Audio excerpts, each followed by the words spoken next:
Сәлем достар, бүгін назарларыңызға отандық Малай киносына қысқаша шолуды ұсынамын. Кино жайлы қысқа да нұсқа білгілеріңіз келсе, видеоны соңына дейін қараңыздар. Кино көңіл көтеретін жерден басталады. Чина деген бір жігіт сол жерге келіп, ақшасын оңды-солды шашып, көңілін көтеріп жүреді. Сол жерден шыққанда полиция көлігінің дұрыс жерде тұрмағаны үшін айыппұл салынатынын айтады. Ол болса өзінше болып, бұның кімнің көлігі екенін білмейсің бе деп, көнбей көлігіне отырып кетіп қалады. Оның бұл әрекетін әрине бай әкесі жапқысы келіп полицияға барады. Ол ұлының әрекеттерін солай жасыру үшін РОВД-ға қаржылай көмек көрсетіп отырады екен. Сөйтіп, ол ұлын шығарып алады да, саған өзі не жетпейді, мен саған барлығын бердім ғой деп біраз ашуын көрсетеді. Ұлы болса оған құлақ аспай кетіп қалады. Сосын кино бір шоуға ауысып кетеді. Онда бір жігіт бір қызға келіп үйленуге ұсыныс білдіреді. Көрерменнің біреуі оларды мазақ қылып, солай жанжал басталып кетеді. Бұның барлығы әрине сценарий екен. Сол шоудың режиссері мен Чинаның әкесі Байжан кездесіп жүреді.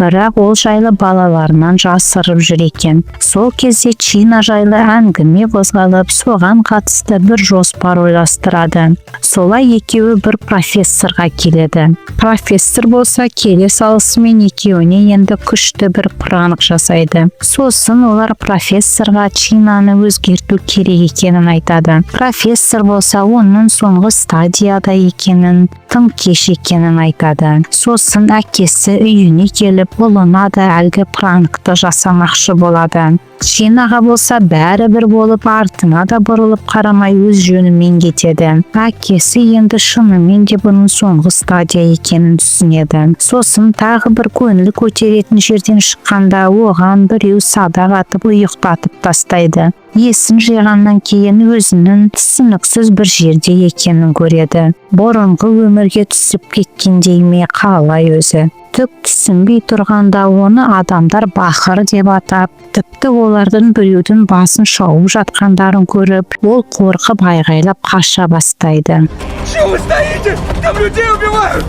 Бір адам оны ұстап алып, қайтадан алып келеді. Қашпақшы болғаны үшін оның да басын алайын деп жатқанда, байдың қызы келіп оны қорғаштай бастайды. Папа, я все буду делать, как скажете.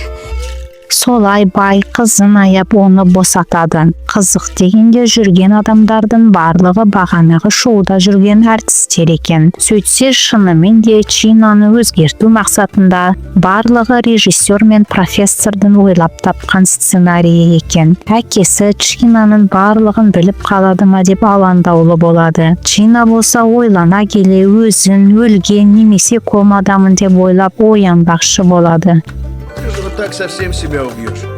Қолынан ештеңе келмегесін оны бір адам шаманға алып келеді. Ол Чинаға өз тағдырын өз қолында, үйіне қайтуда сенің қолында деп оны қуып жібереді. Кейін байдың баласы оған малайы болғаны үшін өзінің аяқ киімін тазалатып қояды. Әкесі болса өз көзіне өзі сенер емес. Бір кезде байдың баласы оған қарызы туралы айтып еді, оның шындықты біліп қалуына сәл ақ қалғандай болады. 100 000 тугриков?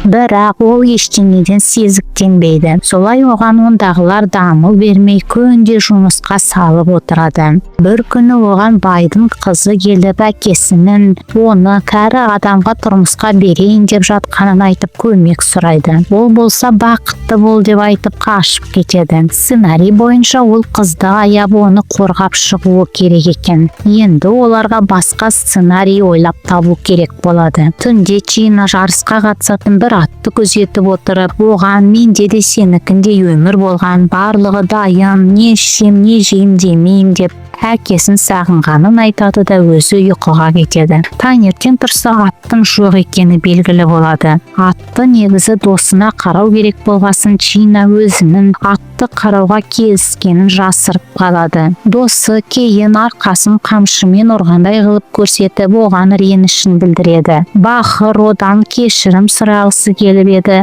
бір қыздың қолынан сағатты көріп қалады. Сосын сол қызға барып қолын көрсетсін деп жұлқылай бастайды. Бірақ ештеңе таба алмай өзі аптырап қалады. Қыз болса сағатты тығып үлгерген екен. Чина кейін сол қыздан кешірім сұрамақшы болып еді. Қыз оны қолынан жібермегесін тұмсығынан бір ұрады. Солай екеуі тіл табысып кеткендей болады. Айханым деген қыз ол режиссердің қызы екен. Бір кезде ол профессормен сөйлесіп қалғанда профессор Чинаға қолдау керек, сенім арту керек. Сонда ол өзгеруі мүмкін. Кезінде оған ешкім сенім артпағасын ол өзін жалғыз сезінген дейді.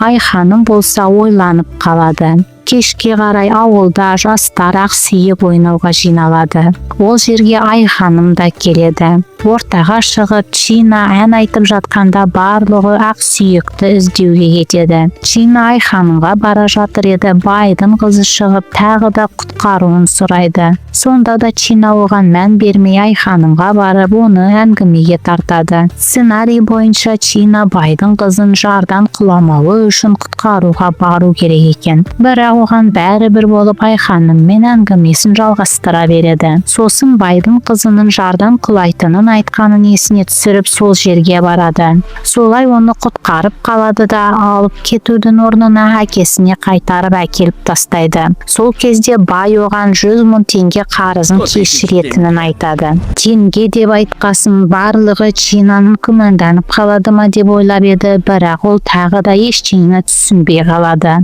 Чина Айханымды көріп қалып тағы да оған барғанда профессор Чинада жаңа махаббат табылғанын айтады. Бірақ әкесі оған қарсы болады. Себебі қыздың анасымен жүреді ғой. Бірақ профессор оларға Чинаның ғашық екенін, ғашық болғанда бала секілді кіршіксіз болатынын айтып ойландырып қояды. Сосын профессор Айханымға келіп Чинамен бірге ғашық адамның рөлін ойнауын сұрайды.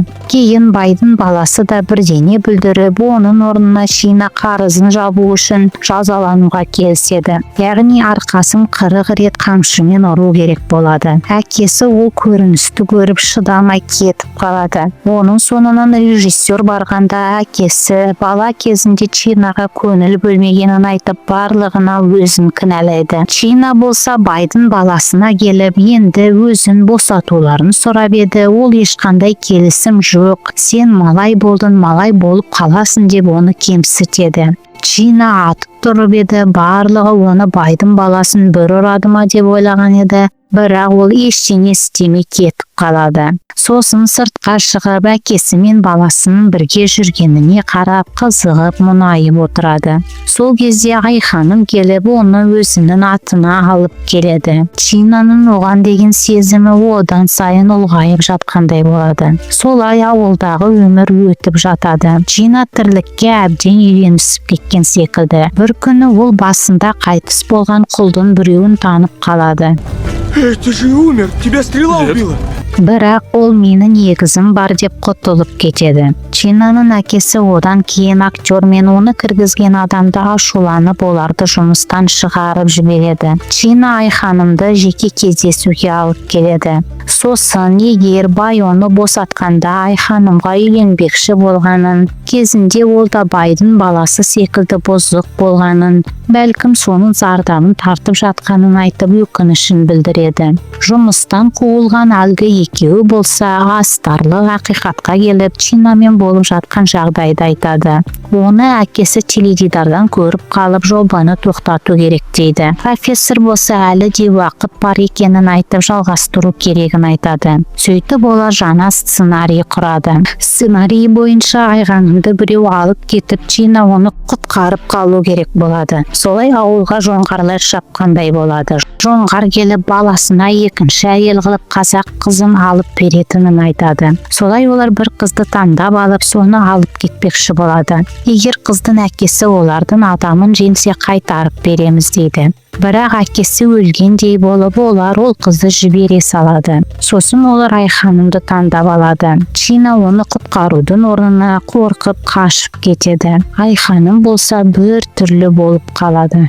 Бахыр, Сол кезде әкесі жобаны тоқтату керегін айтса, профессор оған сену керек екенін айтып, екеуі келіспей қалады. Чина шынымен де ойлана келе атқа мініп нағыз батырлар секілді қайтып келеді де Айханымды алып қашып кетеді. Сол кезде астарлы ақиқаттың жүргізушісі де келіп қалады. Бірақ ондағылар ешқандай Чинаны білмейтінін, басқа бір жоба түсіріп жатқандарын айтып құтылып кетеді. Чина болса Айханым екеуі атпен шауып бара жатқанда Аминка Витаминканың отбасын көріп қалады. Сол кезде оны снайпер ештеңені түсініп қалмас үшін ұйықтатып тастайды. Ол оянғанда әкесі оған оны көлік қаққанын, комада болғанын айтады. Сосын одан бала кезінде қасынан табылмағаны үшін, қолдамағаны үшін кешірім сұрайды.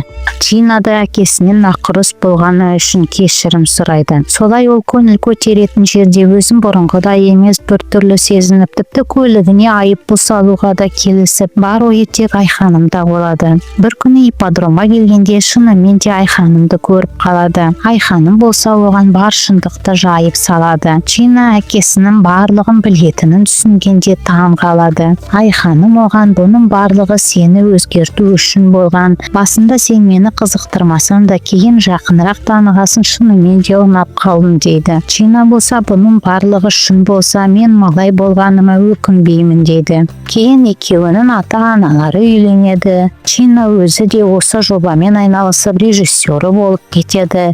Солай кино аяқталады. Бізбен бірге болғандарыңыз үшін рахмет. Қош сау болыңыздар.